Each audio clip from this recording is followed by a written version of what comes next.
Yep, but let us know what your Bob station is. Hot 107.9. Get Durtty J Nix Fly Scott Radio. DJ Cash, the Fly Haitian Kid. I'm in the building. Yeah, you know it's Monday, man. We always do the model money thing, but we got a model in here. You know what I'm saying? She be modeling that money, modeling the checks, modeling that management company executive. Amina's checking in, man. What's up, lady? What do you do, man? What is your job description? Because I see you everywhere. So my job description is to makeithappen.com. Makeithappen.com. And what does that consist of? Because it's like, I think that a lot of people don't probably give you enough credit for how you have to move behind the scenes to make things happen and make some of these careers big. Like you've represented, you have your own agency. And what's the name of that? The Diop Agency. Diop Agency, which represents the Gucci Man, Pee Wee Longway, Tommy Lee, Ben Hunter, Izzy, Blackway. Like, basically a lot of money. Yeah, no, we do. So how do you, what's the behind the scenes? Like, what all do you go through? So the thing is like, I try to make myself available to do what it is that a particular artist needs me to do. So It's not the same thing. Like, people call me Gucci's manager, but per se, I'm not his manager. I am his sister, but I'm like his executive assistant. Right. You know, I'm his confidant. Like, I'm his consigliere in certain things. It's like, I'm a woman, so I'm not caught up with titles. Right. Like, I get shit done. Right. Sorry, things done. No, that's fine. Whatever it is that he needs me to do, like, I get it done. And that's really what you're looking for when you're building a team. So you're basically the problem solver. Yeah, so you I'm wear the many day-to-day. hats at one time. I'm the day-to-day. So Right. whatever needs to be done, I get it done. So how do you manage all those particular artists and all those their personalities and attitudes? Like, how do you do it? So we all have teams. Like with Gucci, I work with Todd Moskowitz as well. And then we have a whole team behind us, kind of. Like with the Pee Wee, then I have Spud. Shout out Spud. You know, he does his day-to-day or whatever. And then I have my assistant Aisha, which you see, she comes through with her job or whatever. And she runs kind of like my day-to-day. So it's not like a one-person thing. It's a whole team, but our team is small. Like, you can count it on one or two hands. And that's what makes it real. Like, you have to get real people that you can trust. And you don't need a whole army. Like, we're like, you know, like, what is it? Like, remember with the whole thing in like 300. Greece? We 300. Right. You know what I'm saying? The movie, though. The movie, Yeah, though. the movie. Not the real thing, right? So it's like, if you work hard and work smart and you work and you're driven, you don't need a bunch of people. You just need driven people that are really focused. It's quality over quantity. Quality over quantity all day. So what would you say to some of these artists about team? Because I think that like one of the problems that we run into in Atlanta is like a lot of kids are trying to get on so bad that they're hopping teams. They jump in this, want to be in this clique, this clique, this clique. Like, you have to have a real like a structure. The thing is I'm a boxing buff, right? Okay. So anybody that is a boxing fan knows that a boxer's dope. You know, they have the athleticism, they have those skills. But anybody that knows boxing knows that a boxer is only as good as its corner. Right. Right? So you can be like, oh, yeah, well, this one, like, this one has this person and that person. I'm just going to switch over. Yeah, but that's not the basis of what you, like, that's not where your fans loved you from. If you don't keep that base, your whole thing, you're, you know what I mean? Like, now you're topsy-turvy with it. Like, you need to, and I'm not saying like in a bad situation if someone is robbing you or somebody's this, and then a third. But for those artists that are switching teams based off of, I'm up now, I need a better team. Nah, because that person that was there with you from the jump street that are really about you, grow them. You don't have to switch teams. Like, let them learn, let them come up the same way that you're learning and coming up. Right. Like, that's whack. I'm not with that. Okay. So another question is like, what would you say? How hard is it? Like, I think like a lot of artists to this day, like they get signed and they think it's over. The label's supposed to do all the work. No. What's the process after you get signed for a lot of these artists that don't know? All right. So when you get signed, it's like now you have a particular budget, you have an A&R, now you have rules. And before you get signed, it's like you can do whatever you want, how you want. Like, oh, yeah, I got this record, I'm going to drop it in a week. Now when you're signed to a label, you can't drop it in a week. Because now we have to see when you can get hit listed, what's going on with the DSPs, what's going on with your marketing budget, what quarter is it? You might have gotten signed at the end of the third quarter. So the budget doesn't come through for another 3 weeks for the fourth quarter or the second quarter. Like, now you have different things. So you need to do what you were doing as you were doing it prior to you getting signed. Do you think we're in the day and the age where a lot of people feel like they don't need a label? Do you think that's true? Yeah, in certain situations, you don't need a label. Right. Like, Dolph is doing fantastic. Like, Pee Wee's doing fine. Like, you know, you can make money and do those things if you have a fan base like that, right? if you are trying to get signed for movies and do these other different things that they're marketing components, they're commerce components, then yes, you do need a label because these are things that don't generally happen when you're an indie. Right? But it's different situations for every person. It's not across the board. Right. So usually depending on how big of a star you want to be, is basically like if you decide to go with a label or stay independent. Yeah, but sometimes because Chance the Rapper wants to be a big star, but his manager's also a millionaire, so that's different. You know what I'm saying? Like, so don't just look like, oh yeah, this one did it, that one did it. You don't walk a mile in their shoes, so don't compare them to yourselves. Just look at your own situation and look at your own goals and then base it off of that. Okay, and you just took a new position. Congratulations on that. Thank Senior you. VP of A&R. Yeah. So how was that? How was that different than management?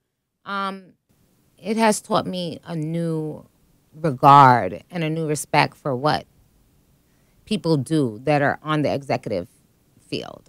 Because me coming from management, I'm just like the artist. I'm like, yo, I want to drop this, and then the third. Because like when Doug says he wants to do this, or if Gucci said he wants to do this, like I want to do it now, right? So now I'm getting to see like there's so many components that go into that. Right. It's not just like, yeah, let's just go ahead and do it now. There are specific reasons why they're telling us, hold on, let's wait up. Like, let's make sure the marketing is good. Let's look at the budgets.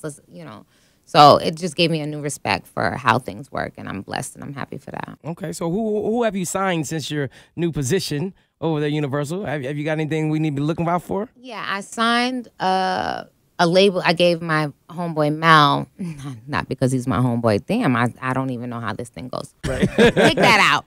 I gave this very deserving person named Mal a label deal, and he has a label called Hikari Ultra, and we signed a group called City Morgue, and the group members are Zilla Kami and So Smooth Dope. It's like a kind of trap metal kind of situation, which is really dope.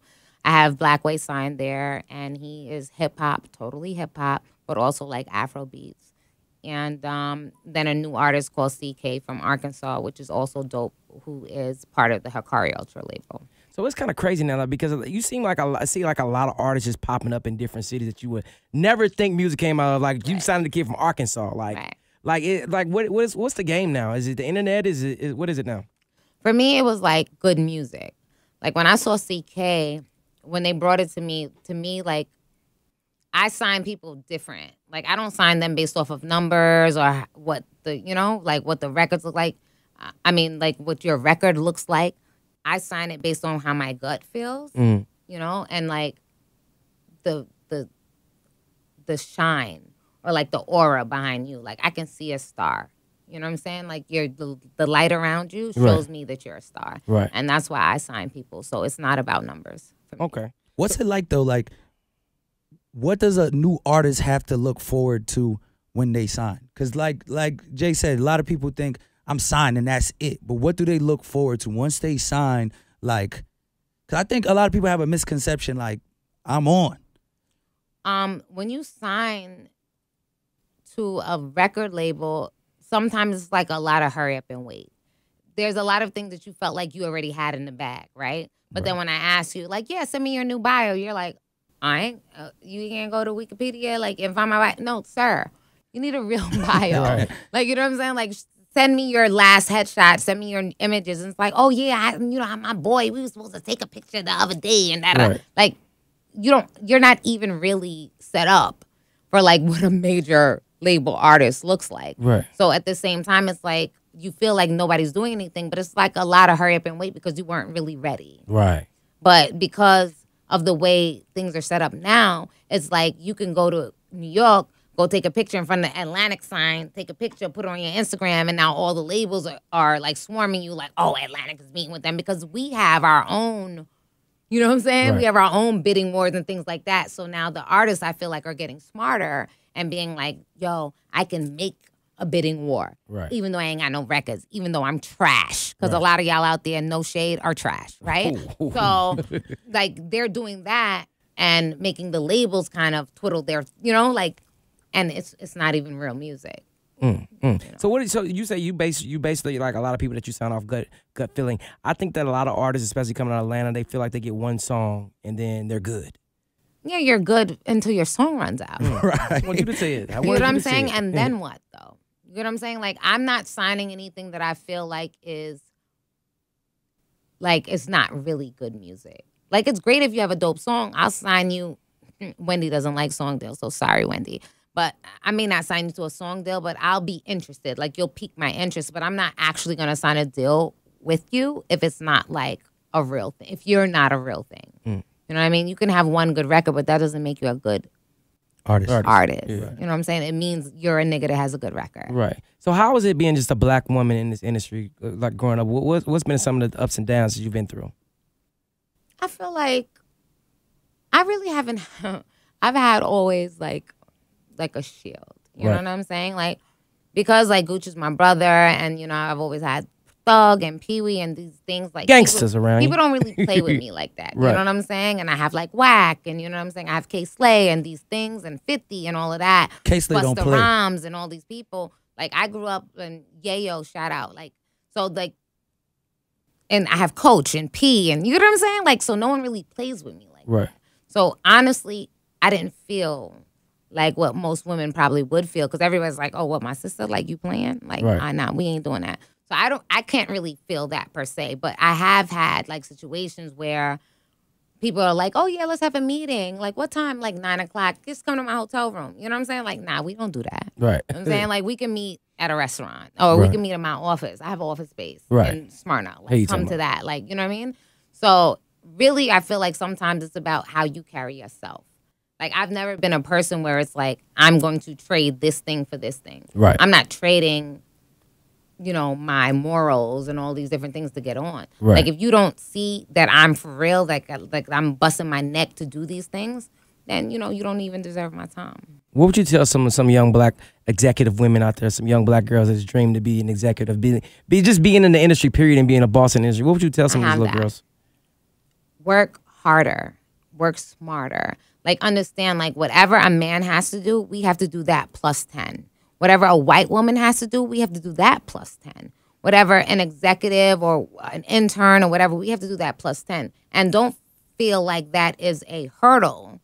Feel like, you know, that is a task to be accomplished. And once you do that, then no one can take that from you because you're the smartest person in the room. You know what I'm saying? You're the most hardworking person in the room. And you're the most deserving person in the room. Take that and grow. There it is, man.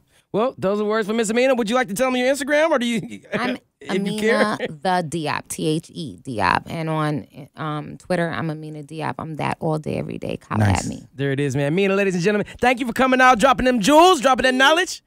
Love you, sis. Dirty Boys. Stewie Rock, drop a record. It is. Got them records though. You know what I mean? Like Stewie got them records. Yo, Durtty.